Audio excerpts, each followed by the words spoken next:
Ассалаумағалейкум. Баршаңызға мен Азам, мен звондап почтадан қуантты сізге. Исмаил ұмыттым. Бағал келді деп. Алда келді.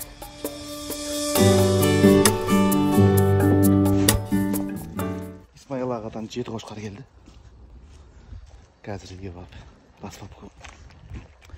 барып распаковка жасаймыз. Үйге барып ашамыз распаковка. Тілін түсіндірмей қойын. Ал Сағи екеуміз распаковкасына кірістік, Сағи? Маған көмектесіп ода, Сағи?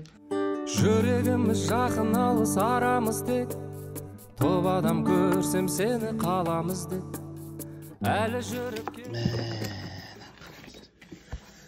Қандай керемет.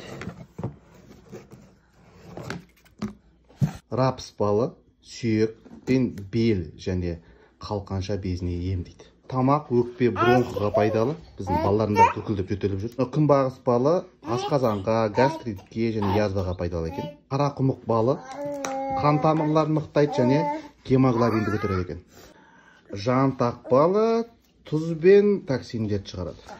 Мақта балы тамақ баспасына және қақырт түсіреді дейді. Ангинаға ғой, ангинаға және артқа өтеді.